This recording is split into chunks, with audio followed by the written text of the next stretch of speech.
I think of about that question in two ways, in a macro, like a big picture sense, and then in a more micro individual way.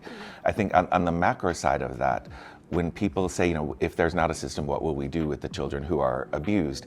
I think to myself that's, in some ways, that's not the question we should be asking. Rather than asking what would happen to the children who are being abused, we should be asking, why do we live in a society where children are horribly abused by their parents, and what can we do about that? Because abolitionists are really concerned about eliminating harm. Not just harm that's caused by the system, but harm that leads to system involvement. So addressing it from that and looking at the root causes. But then on the more micro way, what I think about is this idea of shifting power. From the state to families and communities. So imagine your family, imagine like the bigger, broader network of people that you love and care about, and imagine that a child in that network is harmed by someone else in the network. What would you want to happen? Would you want to get together as a family and as a community and figure out what needs to happen to protect this child? Or would you want the state, the government, to take that child away from you and figure it out for themselves? I think most people would want that first option. And if you want that option for your family, then you should want that option for every family. And if you want that option for every family, then that's abolition. It's super gradual, for one. Abolitionists are not calling for this to happen overnight. But say if we just started with the 70% of children who are being separated for neglect, or say if we just started with half of those, like a small portion of them, and we really started to divest the resources that maintain foster care and reinvest those resources in families and communities, we would see those families and communities gradually change.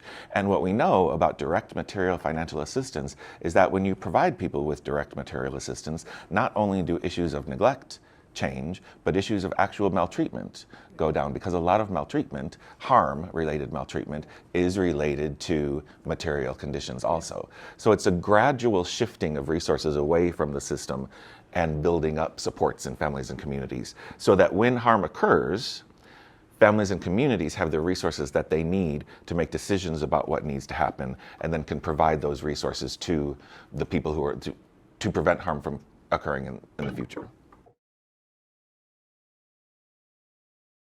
So a couple things. One is, it's not going to be a model, right? Okay. It's like it is going to be massive structural changes. Okay. There will be models, right, for like you'll see it sometimes in the domestic violence context of like models of not intervening with police, but intervening in providing alternative kinds of safety. But writ large, there's not the big models. Now we like, I'm hesitant to answer that definitively, but we have engaged with and heard of, particularly in tribal contexts, of folks really working sort of with the seventh generation kind of approach to keep kids connected in tribes and supported in tribes and intervening in different ways. And not definitively, but to some extent, the Indian child welfare, which is under direct attack, has provided a little bit more, not a lot, a little bit more support to tribes and to those sort of the rigor of trying to keep communities and families together. But no, I would say is the short answer. I don't know.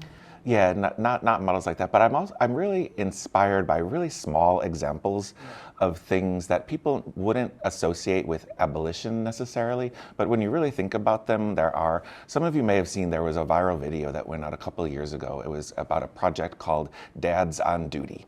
And it was a school that wanted to get police out of the school. And so they had a volunteer group of dads that just showed up. And the first thing that the kids talked about when these dads were there was how safe they felt. And all of the fighting that was going on, the violence, stopped because dads would just give them a look.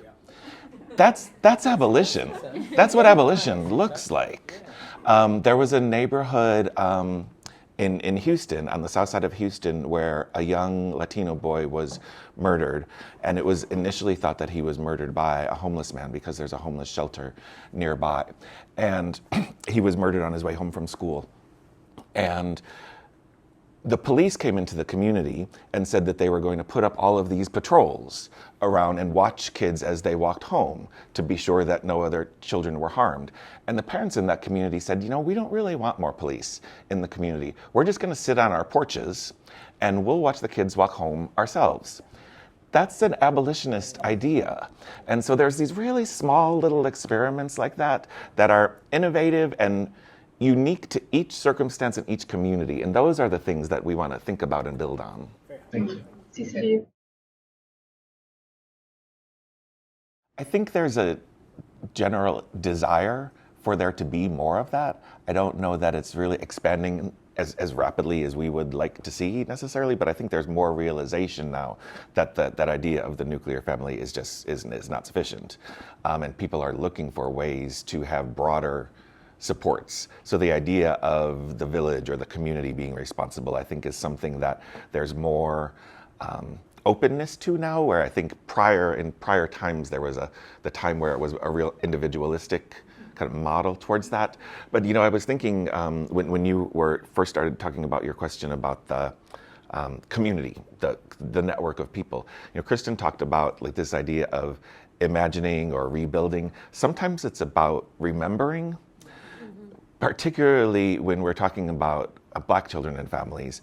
If you look at the origins of the child welfare system going back to like the mid-1800s, all child welfare services were specifically for white children and families because Black children were literally deemed unredeemable by the services that were being provided. It was viewed as a waste of time to put these services for Black children. And so what happened is Black families and communities got together and created their own networks outside of all government systems. They did it on their own. And I think that's what we need to get back to now, to realize that the government is not going to save us.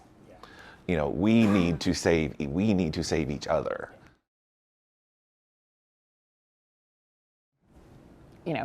I wish I could just say, here it is, but I can't. But Alan and I talk about this a bit, sort of people, and your question is a beautiful and right question. And I'd sort of offer people are looking for a concrete, detailed plan. And I would offer that is also sort of grounded in the trappings of white supremacy, that a group of like really smart people can figure this out. And we would argue that all of us together need to work to figure this out. And part of the work is abolition is about experimentation and trying and doing other things. And what we keep seeing and what we sort of rail against is the system creates problems and asks for more money to solve the problems they created. So a quick example is, and these are the clients that I worked with and I still am connected to, is that the system allows kids to grow up in foster care. And then we'll say, here are a lot of great benefits you can have, and let's get some more money so we can help support you till you're 26. And I want those youth to be supported. So it's not about not wanting them to be supported. But sometimes people are even saying, stay in foster care. Don't be connected to family, because then we can help connect you to college and health insurance and good things, right? It's not bad things. But the system itself created this problem, and it's now asking for more money to solve the problem they created. Why do we give it to the system? Yeah. Like, could we, like, that's a policy shift. Right. Can we give it to a YMCA? Right? Like, I mean, are there other things that we can do? We also, we have a lot of great knowledge about social connections and the importance of social connections, but we're encouraging youth to be connected to a system for a long period of time rather than to a network or a community for a long period of time. So that's just sort of a brief thing. But the other thing is we have, like Alan was giving examples of experiments, and how do we keep multitudes of experiments and not then say, here's the solution, and try to replicate the same solution in all these different communities, but allow for networking of communities, but communities are creating solutions that work for where you live and what your community, who's made up in your community. Another practical piece of it that I think is necessary to start the pathway is dismantling the myth of benevolence, particularly as it comes to this system. I mean, you here in the room seem to understand that the general public believes that this is a system that helps children, that is fundamentally indispensable in our society. More people need to understand, one, the reality that 70% of children are not harmed, that are in the system because of neglect. Two, the harms of foster care. Rates of physical and sexual abuse in foster care are 2 to 3 times rates of physical and sexual abuse in the general public. The system is not protecting children from harm. Outcomes of children who go into foster care are horrific. Incarceration, houselessness, joblessness, poverty. So really, getting past the general public perception in order to build political will that's necessary to start making some of the policy changes that we need to see actually dismantle the system. We need to start some of the developing that political will by shattering that myth somehow. The whole reproductive justice movement is inexplicably tied to this movement because this is about parental autonomy, having autonomy over whether you want to have children, when you want to have children, how you want to raise those children, how to care for them. A good example is the case from Dallas from just a month ago where a newborn was separated from her mother and father because they were getting medical advice from a black midwife. And their pediatrician didn't like that and reported them, and the child was taken from them. Yeah. So anyways, I think about this. I hear you. I will say that. I mean, Alan's right. When we began the work, we began it aligned with reproductive justice and the right to parent or not parent. And we also, I come out of National Center for Youth Law, right? But I recognize that the youth of today are the parents of tomorrow, and so it's ultimately about sort of looking at the wholeness in the family. And I don't know how much our strategies have pivoted other than it's urgent, right? And that we're just seeing this incredible assault on autonomy, which we've seen, and it's on bodily autonomy. And while it is on whether or not to have children, it's also about access to health care, minor consent. What they learn. And so, and again, I am, our organization is we have legal advocates, right? So we're looking to organize and support legal advocates around the principles of abolition, right? Not around the principles of reform. I think that's really important. There are those outlier cases, and they're used by the system to prop up the system, to get more money for the system. And we, people who have influence over our policymakers, have to push back on those and say that these are outlier cases and not let policy be dictated by that. And I think the other important piece to that is that tool that was shared with you about really looking at reforms, because like you said, the system wants to keep itself going, and reforms are ultimately designed to trick us. If you look at the reforms that the system is using, latched onto today, say predictive analytics and blind removals are hot topics in child welfare right now. Predictive analytics uses algorithms and machine learning to predict risk for a family. That's been as a way of reducing human decision-making error. Those predictive analytics tools have been proven to be racist and to lead to more biased outcomes. Yet states and counties around the country are adopting them, even though they know they're racist, because they sound good, because they make sense. Oh, well, we're good. If these workers are making racist decisions, we'll use this tool. They know it's not going to work, and they're doing it anyways. Blind removals is another one that sounds good.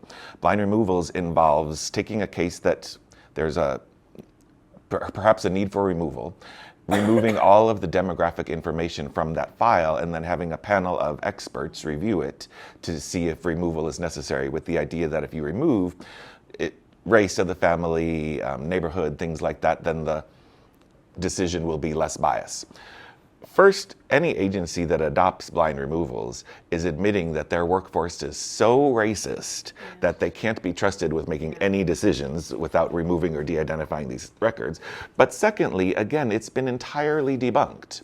There's research that shows that blind removals don't work, but there are states, counties all over adopting blind removals as a means of pacifying their legislators when they're getting heated questions. Then their answer is, oh, we're using blind removals now. We're using predictive analytics. And they're fooled by that and they move on to the next thing. I just want to say one more thing. I heard in your question or your comment a little bit of despair, maybe,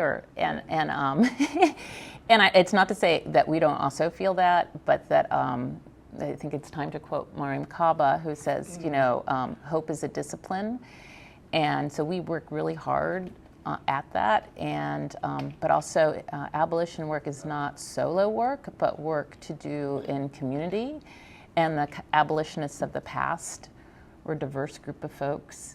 They were networked transatlantically, and that's what we're hoping to see. And while we're here talking to you about the family policing system, we are networking and trying to get networked into the broader abolition movement. It's just newer in this space, but being in those spaces also helps, I think, a little bit with the hope. Probably the despair too, right? But also the hope. I don't know what's being done to correct the models right now. The difficulty about the way that these models are put together is that they're using data from the system that's already biased to begin with to inform future decision making. And that's what's leading to more biased outcomes when those tools are used. So I don't know that it's correctable. They're training it on a flawed data set. It's a biased data set that they're building the model on.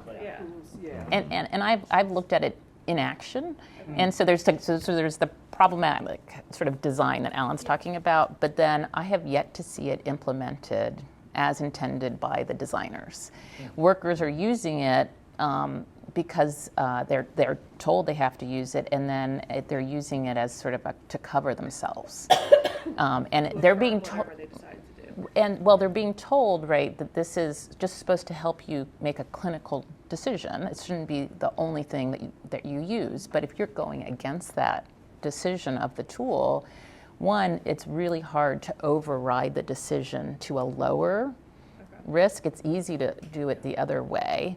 And two, then you face some liability or lack of coverage because you're saying, no, I think this is okay. So it's even in the implementation. And then they're supposed to be recalibrated, and and that costs money. So then the systems want money, or they don't recalibrate, right? And so I've seen that as well, that they're just not even recalibrated.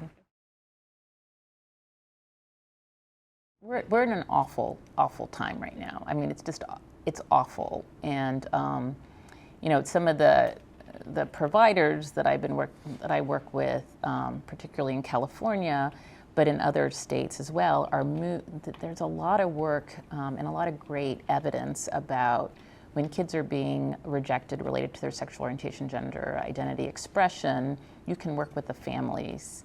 It used to be, right, that you would just remove the kid and say, here, build a new family, as opposed to really working with their family and how helpful it is in terms of reducing suicide risks and mental health, improving mental health outcomes. But now a lot of providers have to shift to just how do you support the families that are affirming in this onslaught that's coming. So it's shifting away from these kids also who are in need of help to supporting just keeping families intact. So it's really sinister and awful. And I will say, where I work with the National Center for Youth Law, we weighed in on the several of the Texas cases now. We were sort of coming in as how can we be a strong ally to Lambda Legal and others leading in this space. And one of the things they asked us to do is just to write about the harms of investigation. That a family being investigated, how harmful that is, uniformly, right? And there's some data that's backing it up, but that's also not where the research has been invested, which Alan can talk about. But families, it deters help seeking, right? So I think about when I was a brand new mom. I had trouble breastfeeding, and I went to a breastfeeding support group with a bunch of stressed out moms trying to figure this out. Nobody was reporting us, and we got the help we needed, right? But here is a family that's trying to get, with their doctors, support for their kids, and are not able to do that, in fact getting investigated, and it deters reaching out, it deters connection, and that's just one example. And so this is again how the power, this state is so powerful here in this around punishment, social control, surveillance, and that's what we're trying to disrupt, and again in anything else that gets built. I think the connecting issue here too is with what you brought up with reproductive justice, with trans liberation, is the harms of mandatory reporting laws and how they can be weaponized against any identity, any issue at any moment. With just a stroke of a pen, a governor in Texas decided that gender affirming healthcare is child abuse. That was never the intent of mandatory reporting laws, but that's how they can be weaponized. Any governor anywhere can decide that something else that they don't like is child abuse, and then that becomes the law.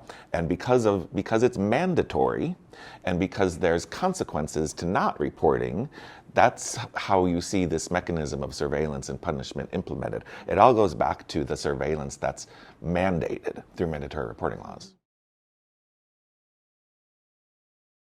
I think the idea of reparations is really important because this is about accountability for harm. And accountability for harm has to involve first committing to ending that harm, but then addressing in actual material ways the harm that occurred, which is reparations, because harm has occurred to these families who have been impacted by the system in ways that often have made them go even, if they were in poverty to begin with, have caused them to go even further and deeper into poverty because of all of the classes that they have to take, the time that they have to take off of work, all of the labor involved in that. So the idea of reparations has to be part of that. First, just starting by reunifying children with their families and then literally paying those families what foster parents were being paid to take care of their children is a small step towards reparations, but needs to be part of the solutions that we're thinking about now. Or even this is less reparations oriented, but rather than removing children from their families in the first place, giving the money that would go to a foster parent to the parent who is in need for those things. In Texas, we give foster parents about $900 a month to take care of somebody else's child. What if we just gave that $900 a month to the mom who's struggling to meet their needs? We wouldn't need a foster care system. But there is also a societal value that we have to shift around that about giving money to people. When I bring that example up, often the first question I get is, well, if we gave money to the mom, how do we know she won't use it for drugs?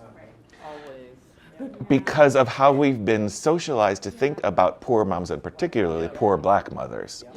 How do we know the foster parent isn't going to use it for drugs? We don't, but we don't ask that. So there's a values-related thing that we have to fix in this country too about giving money, which is tied to the hesitancy for reparations because it's viewed as not deserved. It's viewed as a handout, an entitlement, things like that. So we have to also get past that. And that's great. And the only thing I'd add is there's a racial geography to intervention and removal or separation of kids. And you can go not just by zip code, but by blocks. And Alan talks about like if he got a call for a particular neighborhood, they would just automatically put car seats in because they knew they were going to remove kids. And that's not unusual, and that still happens, right? And Alan and I are the same age, so it was a while back, I can say that. But also where I was doing sort of the qualitative work, there was so much of the same disinvestment, proactive disinvestment in communities, right? So there were places that it was hard to get healthy drinking water. There was a community I looked at that was built on a Superfund site that was leaking, and they were removing kids because parents weren't moving away from the Superfund site that had the affordable housing built on it, but parents were like, well, where are we going to go, kind of thing, right? And but it's layer upon layer. So again, we're coming at it from the family policing lens, but that the reparations is about communities and what has happened, like what you just described so beautifully at the beginning of these sort of community connections. DC, right, got destroyed by highway systems that just destroyed particular neighborhoods, and Anacostia is still cleaning up from toxic waste. And the kids who come into or who are removed and placed in foster care have some significant health problems, right? High rates of asthma, lead exposure, incredible number attend failing schools, right? But we say they're failing in school rather than schools are failing them, right? And so that's the reparations at the structural level we're also talking about.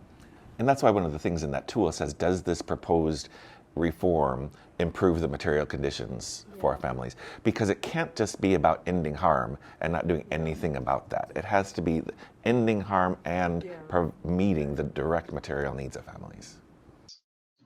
And they say most of the things are all linked to of having the capital. It is. Yeah, like the example that you just gave, think about the case of Micaiah Bryant. Are you familiar with that case? Micaiah Bryant was in foster care, had a disagreement with another girl in the home. The police were called and the police shot and killed her. If you go back to the history of how those children got into care, Micaiah Bryant's mom was a struggling single mom with 2 teenage girls, and she thought that they were getting out of control and she didn't know how to control their behaviors. She went looking for help and she eventually was reported to Child Protective Services. They did an investigation, felt that she was mentally unstable, and placed the children with their grandmother. Their grandmother was then evicted from her apartment because the leasing requirements didn't allow that many children in the apartment. She called her Child Protective Services caseworker and said, can you help me find a new apartment? Can you help me with the rent for a couple months? And they said, no, bring the kids here. And they went into foster care, and then a couple months later, Micaiah was shot and killed by a police officer. Now imagine that Micaiah Bryant's mother was wealthy and white and had 2 teenage daughters that were struggling to, or were just white, right.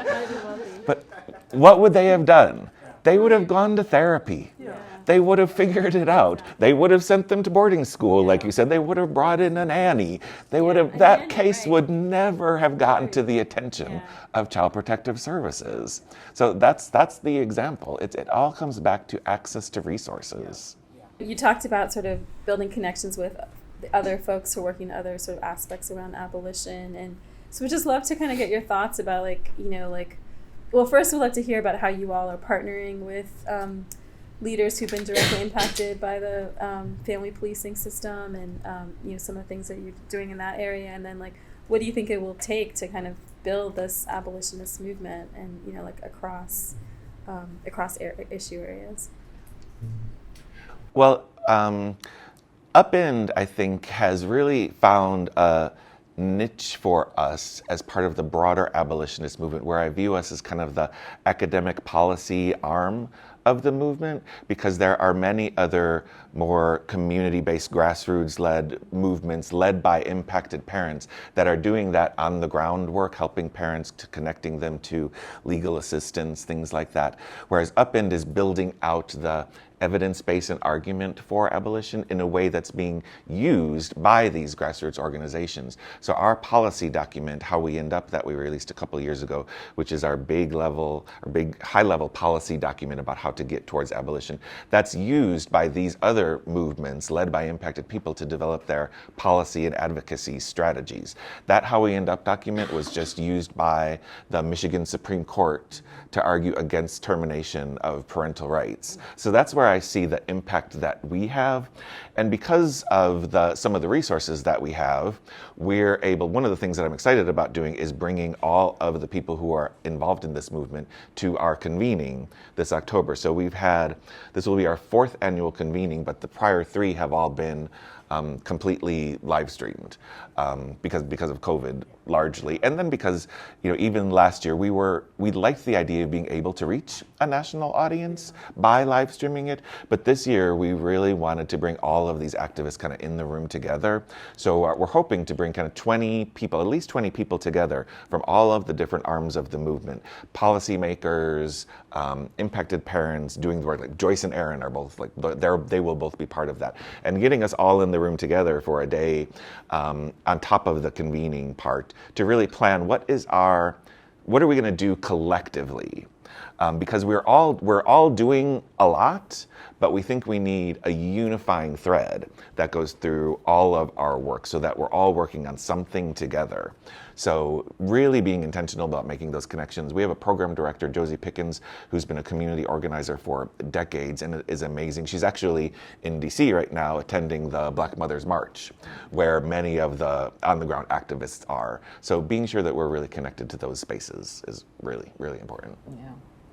And I just add, I'm connected as a senior advisor on upEND, and just so excited to see where we've been able to take it, because when we started upEND, we were just trying to figure this out, and figure out what is a good role for this entity to play. And then my move over to the National Center for Youth Law really has been about reorganizing sort of this litigation that has been about sort of holding systems accountable, but not necessarily shrinking them or barricading the front door, and so realigning how we do our litigation work and our policy work to do sort of 3 things. One is stopping harm. Like, there is harm that's happening at the system, and stopping harm, implementing what works, which are some things around particularly economic issues, and this innovation experimentation, and doing that aligned with upEND and other organizers on the ground. And something that really gives hope, so we could go back to that for a minute, it's when we think about if you think about the prison abolition movement, has been going on since about the 1960s. And people like Miriam Kaba, Angela Davis today are still answering the question, what about the rapists? Related to that movement, which is the equivalent for us is what about the kids who are abused, which is one of the first things we were asked here, which we were going to get asked, because we're always asked. But if you think, our movement has really been active for about 3 years now, and the progress that we've made, when the harms of the child welfare system and the racism of the child welfare system are on NBC Nightly News with Lester Holt, or CBS Sunday Morning that I was on and Dorothy Roberts was on, you're getting out there. The extent of people that are calling it the family policing system now and understand why we use that terminology. This movement is catching on very quickly comparatively to some other movements. Yeah. But I will also say there is backlash too, right? And sort of where you were talking about that the system wants to maintain power, and whether it is around challenging past research and sort of how the research is narrowly focused and about kind of maintaining the system's integrity and legitimacy and calling for different kinds of research, whether it's in the policy space, whether it's around litigation. The backlash is real, and Alan and I have some privilege in terms of how we're positioned, but we've also, I'd say Alan more than me, gotten major personal attacks, which I think perhaps we shouldn't have been surprised by, but the level of people making this so personal and calling you out by name in articles or coming for your job is really amazing, right? And I guess that means we're doing good things, right? But at the same time, that's happened in other spaces too.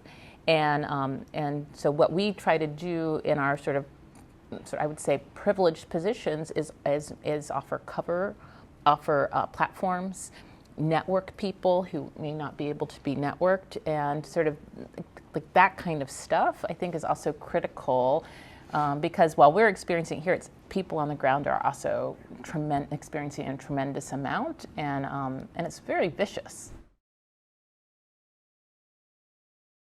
I mean, we saw that with like the closure of mental health facilities, right? Like, and it was supposed to, like, that money was supposed to go towards community-based mental health treatment.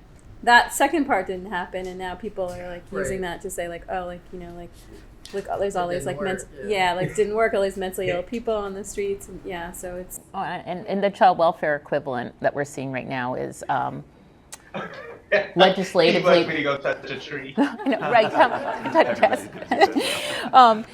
You know, shutting down congregate care, because and kids with some significant mental health needs not being able to access help, and then so they're being placed in shelters, and then they're blowing out of the shelters as, you know, problem. But you know, there's just, and they're saying, see, we need to rebuild a lot more of these mental health care facilities or these group home facilities. So we see it, and I think your example is completely right that it is going to happen. So, but what your comment brought up for me and what we grapple with is, what does accountability to families and communities look like, and how do you get that assured, right? So we are also saying, like, divest and invest, but how do you ensure that investment happen and it's the right investment and that it's working and all these other things, and that accountability is so rarely built in or acted upon. And we think about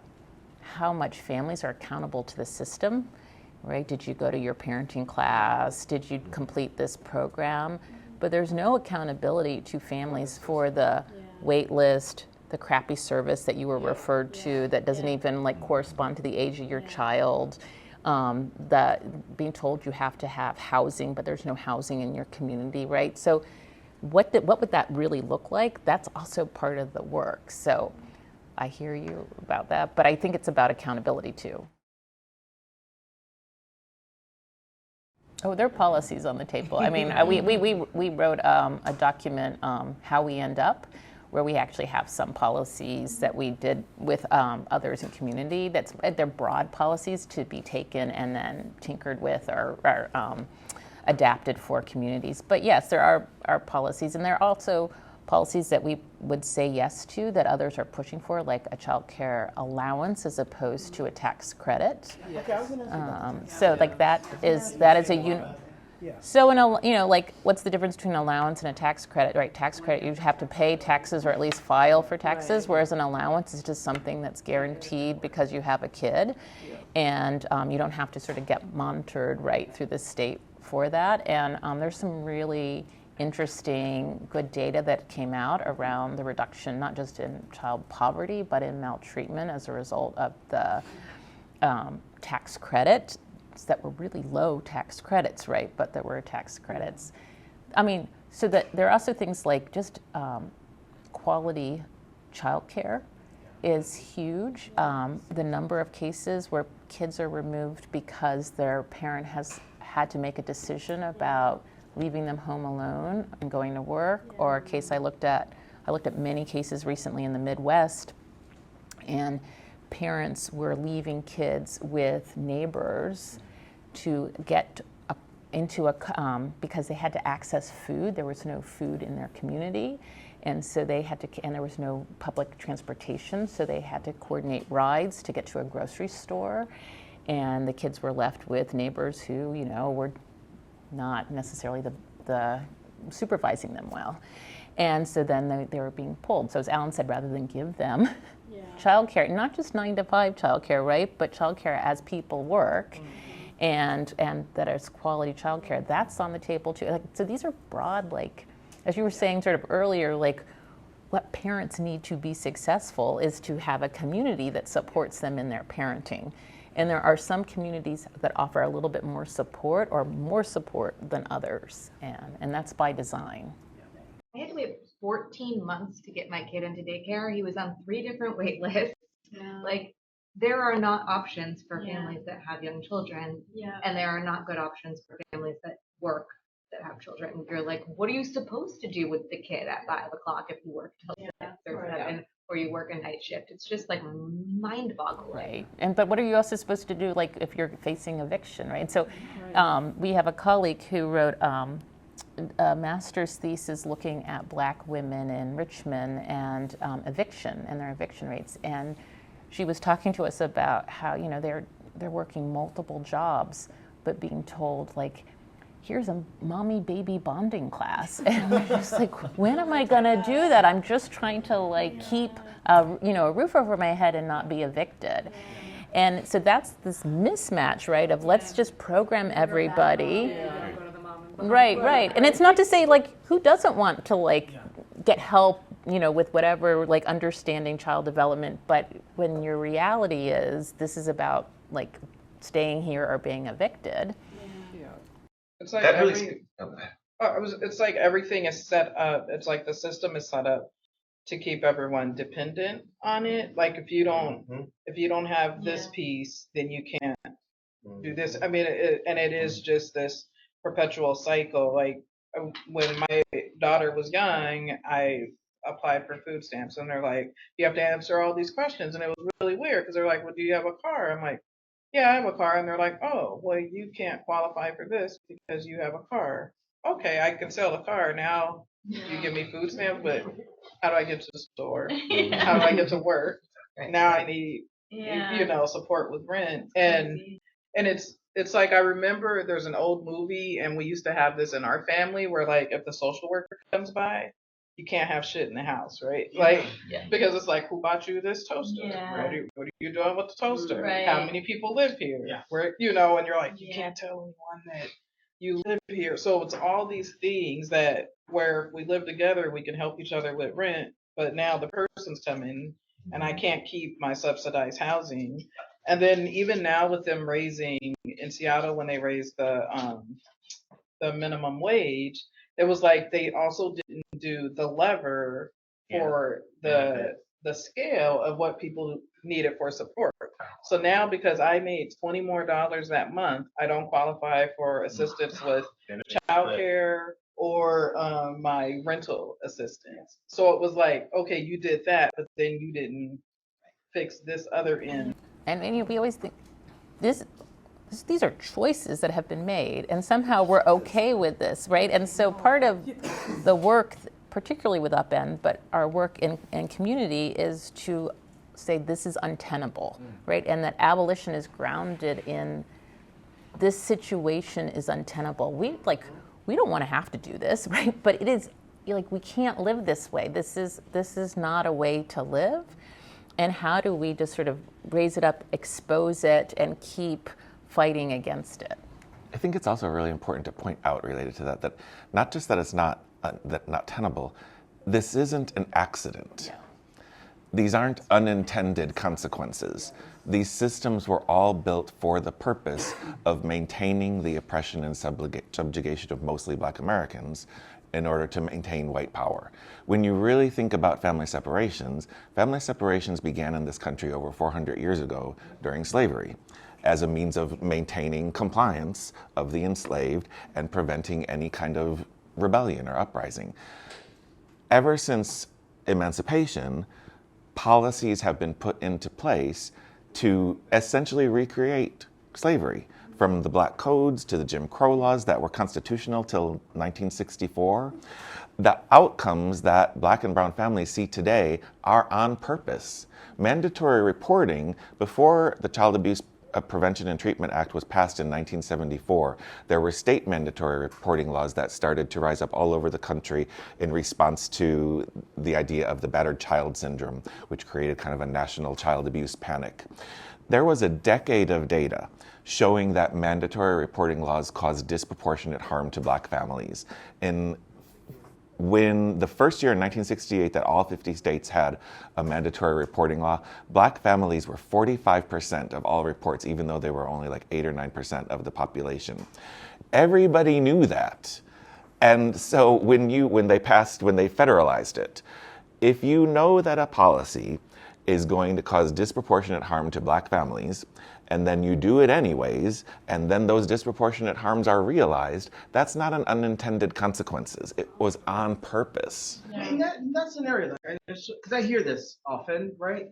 And I rarely have a closed door space to kind of like ask experts the question. So in the expert that CC just shared, where they raised the minimum wage, but did not raise the benefits floor, do you think that was intentional?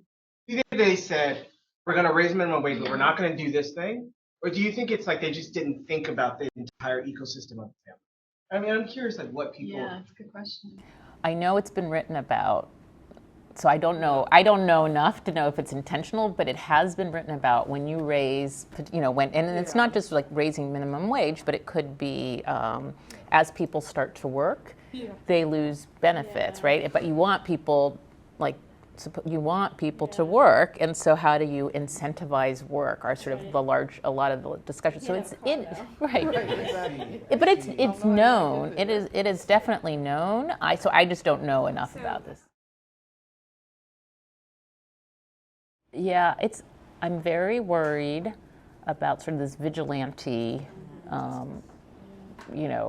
we've always seen with mandatory reporting or just reporting period, it being weaponized, right, against families. One of the other things that we see a lot is that mandatory reporters, and I'm thinking of like hospital social workers or like school administrators, report because they're concerned, but there's no real risk. They're just concerned about a family and think this is a way to access services. And in fact, in the community I worked with in Virginia, the teachers knew that if you reported a kid to child welfare who had mental health needs, that they could quickly get mental health services, but didn't think of the repercussions because of the way that funding flowed. You got prioritized if you were incarcerated in the juvenile detention or if you were in foster care. So they just were trying to push kids into one of those systems to access support. So there's this like, I want to attach to support, but then they also deactivate. So, what can we do to really activate community to care and to care for one another? And there are people like Joyce McMillan who talks about moving from mandatory reporting to mandatory supporting. Folks in California are sort of riffing off of that. I think not necessarily giving her enough credit for her work, but from mandatory support reporting to community supporting, but I think they're maybe talking about it more at the community agency level. But really, think about how you've gotten help in your life, and sometimes it's from systems and sometimes it's not. And when I was doing work again in Detroit, there was a circle of women who were talking about how they beat their addiction or how they were, and all of these Black women were talking about services they got through their church. None of that counted for their case plan.